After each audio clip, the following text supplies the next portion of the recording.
Welcome back. Let's read this one too.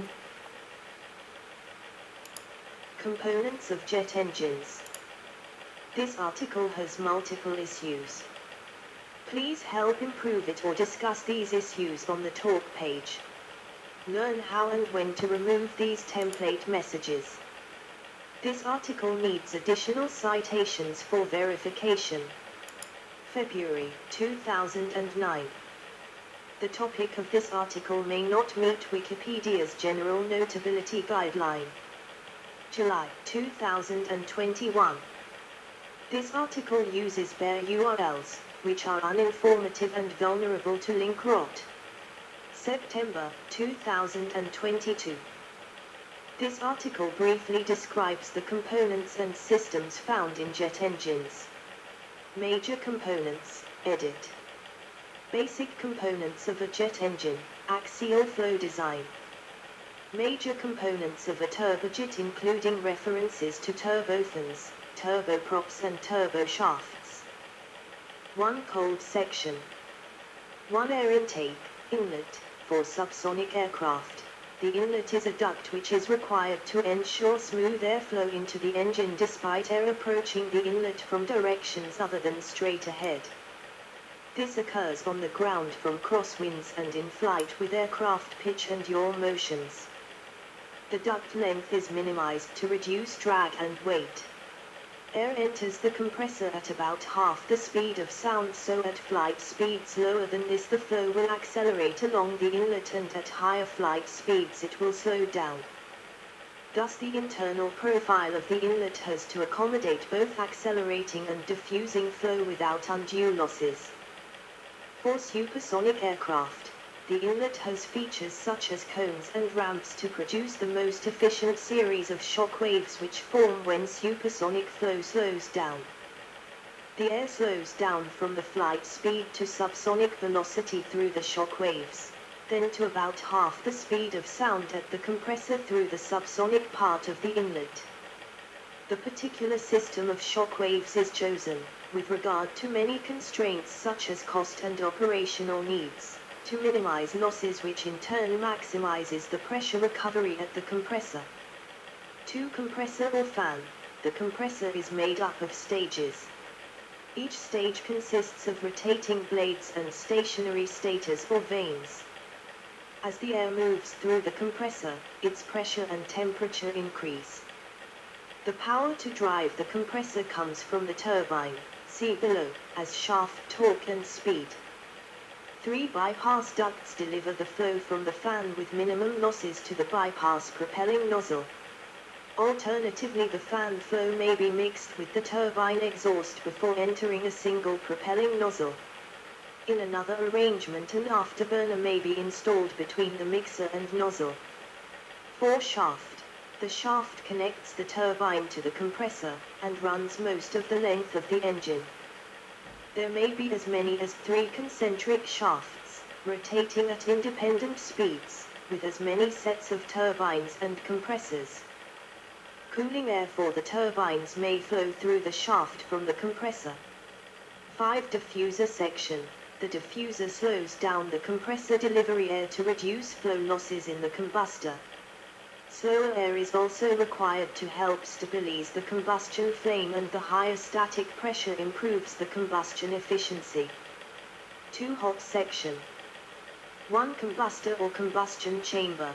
Fuel is burned continuously after initially being ignited during the engine start. 2 turbine.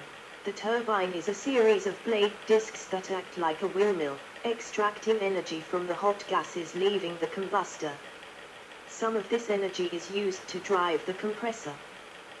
Turboprop, turboshaft and turbofan engines have additional turbine stages to drive a propeller, bypass fan or helicopter rotor. In a free turbine, the turbine driving the compressor rotates independently of that which powers the propeller or helicopter rotor. Cooling air, bled from the compressor, may be used to cool the turbine blades, vanes and discs to allow higher turbine entry gas temperatures for the same turbine material temperatures. 3 afterburner or reheat, British, mainly military, produces extra thrust by burning fuel in the jet pipe.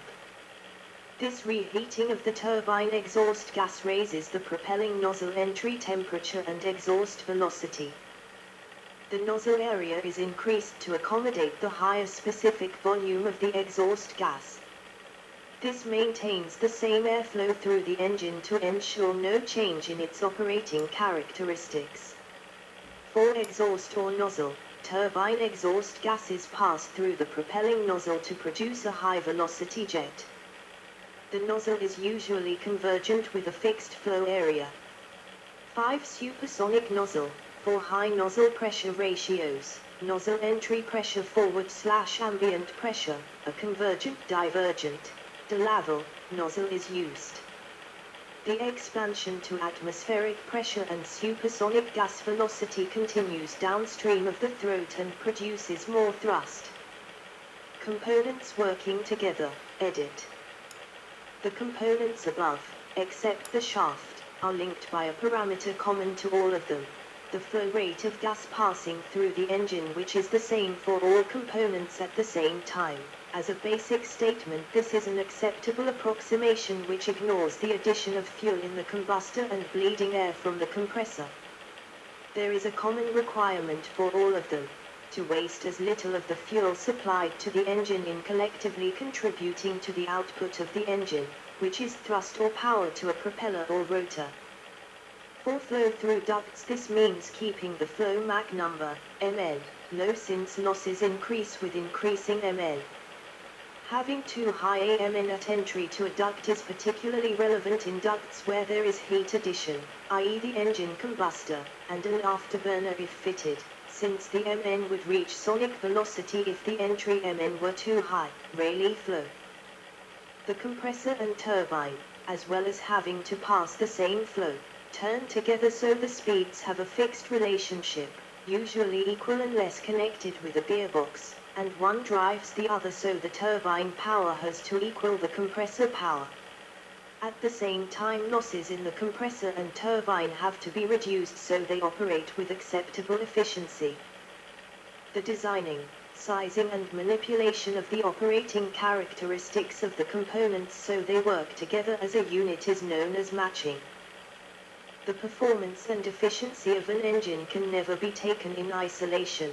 For example, fuel forward/distance efficiency of a supersonic jet engine maximizes at about Mach 2, whereas the drag for the vehicle carrying it is increasing as a square law and has much extra drag in the transonic region. The highest fuel efficiency for the overall vehicle is thus typically at Mach 0.85. For the engine optimization for its intended use, important here is air intake design, overall size, number of compressor stages, sets of blades, fuel type, number of exhaust stages, metallurgy of components, amount of bypass air used, where the bypass air is introduced, and many other factors. For instance, consider design of the air intake. Air intakes, edit.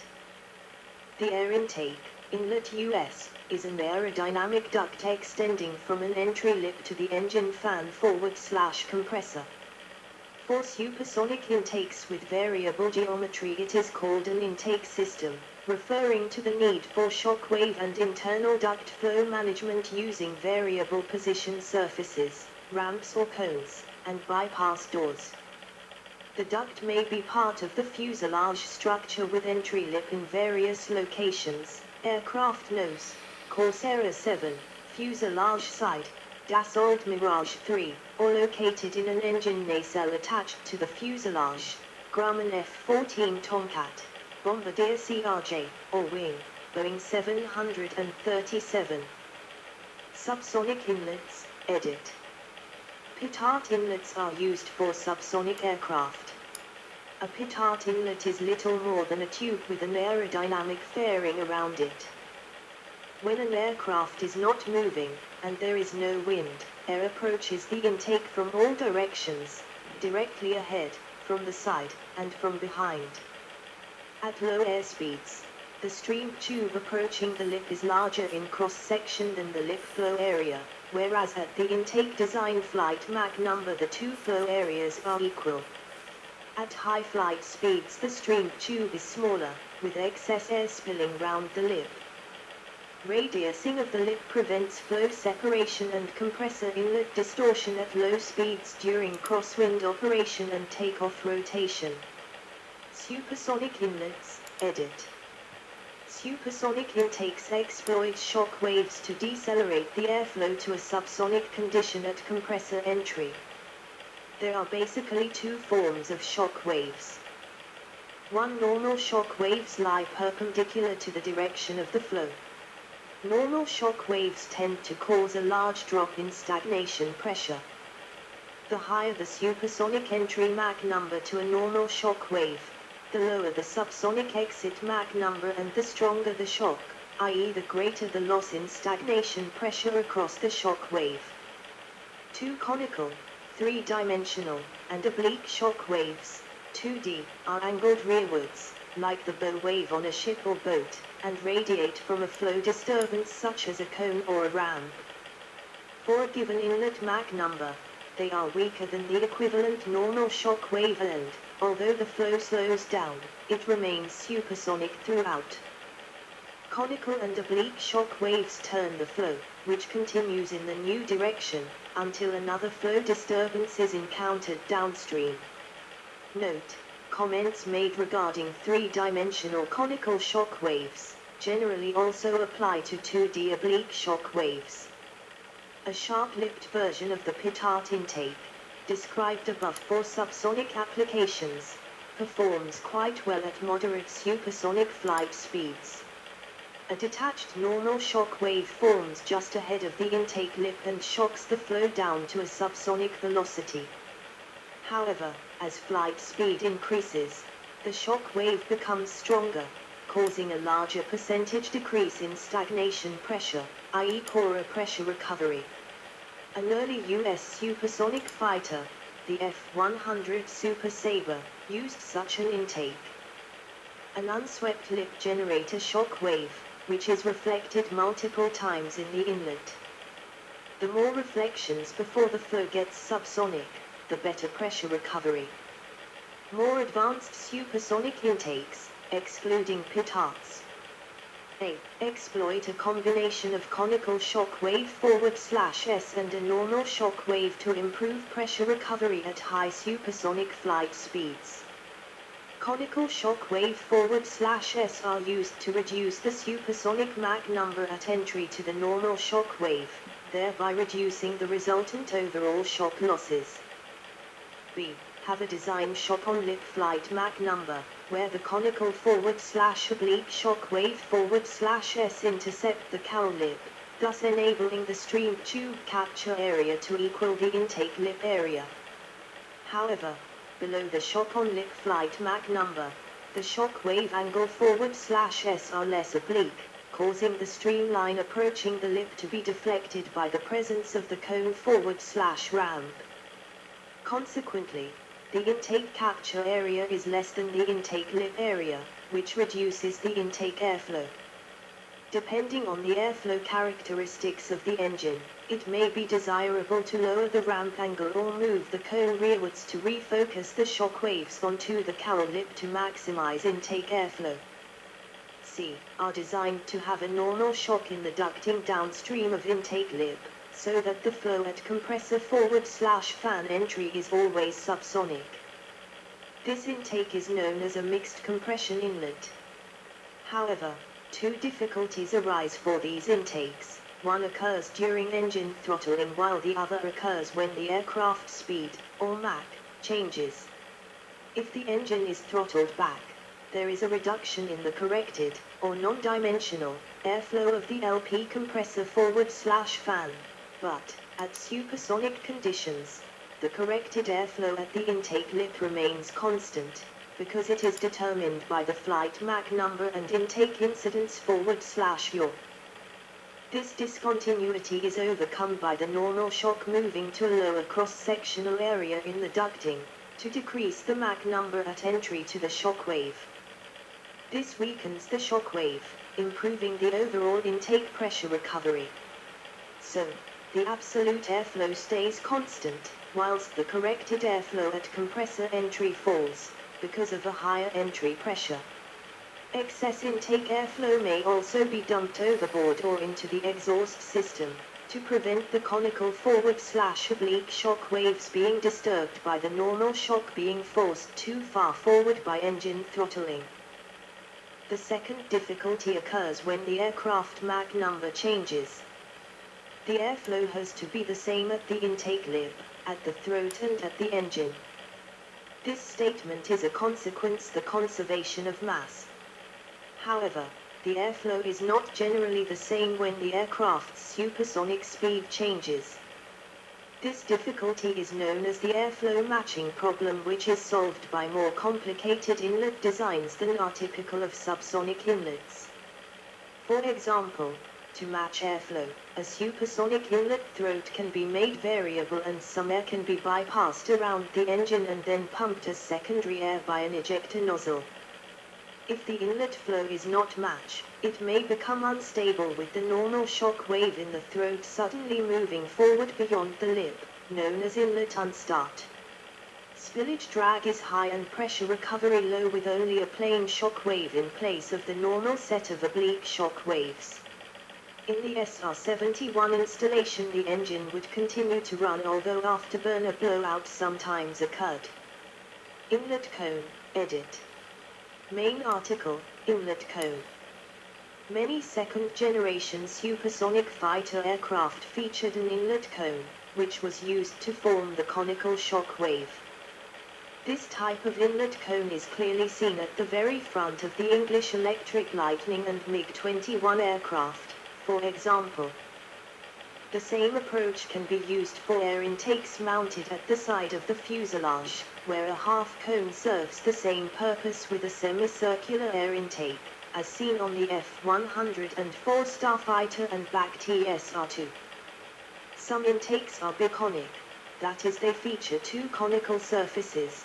The first cone is supplemented by a second, less oblique, conical surface, which generates an extra conical shock wave, radiating from the junction between the two cones. A biconic intake is usually more efficient than the equivalent conical intake, because the entry Mach number to the normal shock is reduced by the presence of the second conical shock wave. The intake on the SR-71 had a translating conical spike which controlled the shock wave positions to give maximum pressure recovery. Inlet ramp, edit. Main article, Intake ramp. For rectangular intakes the equivalent way to generate the required shock system, compared to circular intake conical bodies, is to use ramps. A ramp causes an abrupt airflow deviation in supersonic flow as does the presence of a conical surface. Two vertical ramps were used in the F-4 Phantom intake, the first with a fixed wedge angle of 10 degrees and the second with a variable additional deflection above Mach 1.2. Horizontal ramps were used in the Concorde intakes. 1. F-4 Phantom showing fixed front ramp, Ref 702, and movable rear ramp. 2. Concorde intake operating modes showing position of horizontal movable ramps. Diverterless supersonic inlet, edit. Main article, Diverterless supersonic inlet. A diverterless supersonic inlet, DSI, consists of a bump and a forward swept inlet cowl, which work together to divert boundary layer airflow away from the aircraft's engine while compressing the air to slow it down from supersonic speed. The DSI can be used to replace conventional methods of controlling supersonic and boundary layer airflow. DSIs can be used to replace the intake ramp and inlet cone, which are more complex, heavy and expensive. Compressors, edit. The 17-stage axial compressor on the General Electric J79. Air moves from left to right.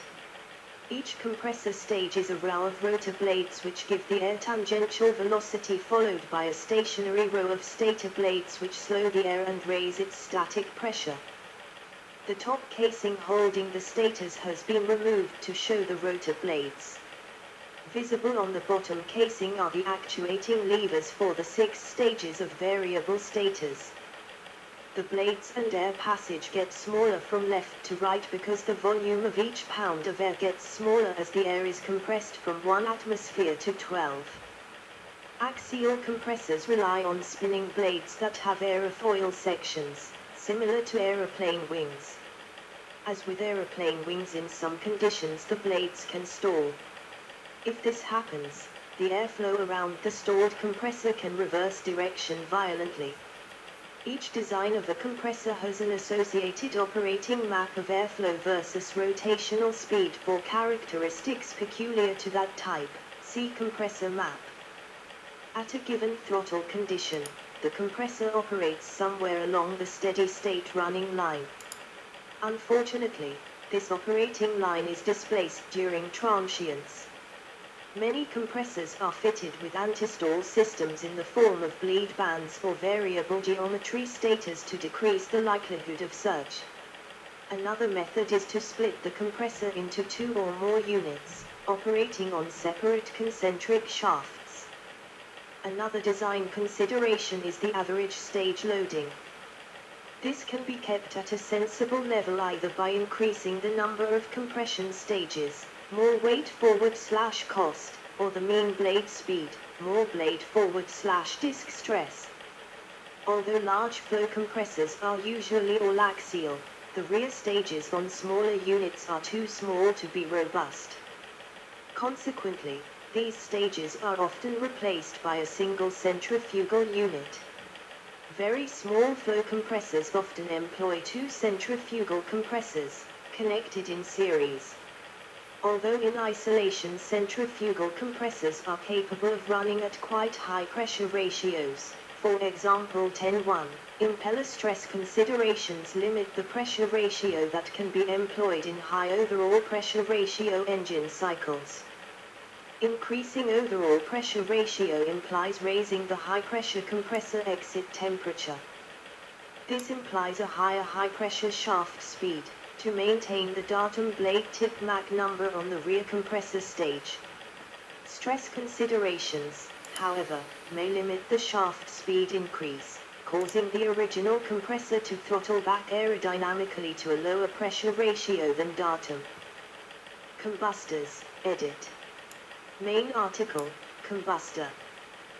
The first part of the combustor is an increase in area, diffuser, to slow the air from the compressor because too high an entry velocity to a duct with heat addition, a combustor, would cause unacceptably high pressure losses. The velocity is still too high for a flame to be held in place, so a sheltered combustion zone, known as the primary zone, has to be provided using a flame holder, for example. After the air required for combustion has entered the front of the can, further air enters through many small holes in the walls of the can to provide wall cooling with a film of cooler air to insulate the metal surfaces with a protective thermal barrier. Since the turbine cannot withstand the stoichiometric temperatures, a mixture ratio of around 15:1, in the combustion zone, the compressor air remaining after supplying the primary zone and wall cooling film, and known as dilution air, is used to reduce the gas temperature at entry to the turbine to an acceptable level. An overall mixture ratio of between 45:1 and 1:31 is used. Combustor configurations have included can, annular, and canannular. Rocket engines, being a non-duct engine, have quite different combustor systems, and the mixture ratio is usually much closer to being stoichiometric in the main chamber. These engines generally lack flame holders and combustion occurs at much higher temperatures, there being no turbine downstream. However, liquid rocket engines frequently employ separate burners to power turbo pumps, and these burners usually run far off stoichiometric so as to lower turbine temperatures in the pump. Turbines, edit. The 3-stage turbine on the GEJ79. Each stage is a stationary ring of nozzle guide vanes followed by spinning blades. The gas is moving from left to right, and the second and third vane rings have been removed to better show the blades. The first ring shows the shape of the vanes and how they turn the gas from the combustor into a tangential direction necessary to spin the blade disc. Because a turbine expands from high to low pressure, there is no such thing as turbine surge or stall. The turbine needs fewer stages than the compressor, mainly because the higher inlet temperature reduces the delta T/T, and thereby the pressure ratio, of the expansion process. The blades have more curvature and the gas stream velocities are higher. Designers must, however, prevent the turbine blades and vanes from melting in a very high temperature and stress environment. Consequently, bleed air extracted from the compression system is often used to cool the turbine blades /vanes internally. Other solutions are improved materials and / or special insulating coatings. The discs must be specially shaped to withstand the huge stresses imposed by the rotating blades. They take the form of impulse, reaction, or combination impulse-reaction shapes. Improved materials help to keep disc weight down. Afterburners, reheat, edit. Main article, Afterburner. Afterburners increase thrust by burning extra fuel in the jet pipe behind the engine. 1. Turbofan fitted with afterburner. Note fuel spray bars should also be shown in core exhaust. 2.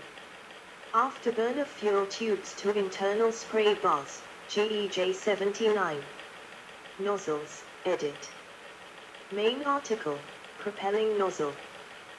The propelling nozzle converts a gas turbine or gas generator into a jet engine. Power available in the gas turbine exhaust is converted into a high-speed propelling jet by the nozzle. The power is defined by typical gauge pressure and temperature values for a turbojet of 20 psi, 140 kPa, and 1000 degrees Fahrenheit, 538 degrees Celsius. Thrust reversers, edit. Main article, thrust reversal. These either consist of cups that swing across the end of the exhaust nozzle and deflect the jet thrust forwards, as in the DC-9, or they are two panels behind the cowling that slide backward and reverse only the fan thrust. The fan produces the majority of the thrust. Fan air redirection is performed by devices called blocker doors and cascade vanes. This is the case on many large aircraft such as the 747, C-17, KC-10, etc. If you are on an aircraft and you hear the engines increasing in power after landing, it is usually because the thrust reversers are deployed. The engines are not actually spinning in reverse, as the term may lead you to believe. The reversers are used to slow the aircraft more quickly and reduce wear on the wheel brakes. Cooling systems, edit. All jet engines require high-temperature gas for good efficiency, typically achieved by combusting hydrocarbon or hydrogen fuel. Combustion temperatures can be as high as 3,500 K, 5,841 F, in rockets, far above the melting point of most materials, but normal air-breathing jet engines use rather lower temperatures. Cooling systems are employed to keep the temperature of the solid parts below the failure temperature. Air systems, edit. Gas turbines have a secondary air system which is fundamental to the operation of the engine. It provides cooling air to the turbines, airflow into bearing cavities to prevent oil flowing out, and cavity pressurization to ensure rotor thrust loads give acceptable thrust bearing life. Air, bled from the compressor exit, passes around the combustor and is injected into the rim of the rotating turbine disc.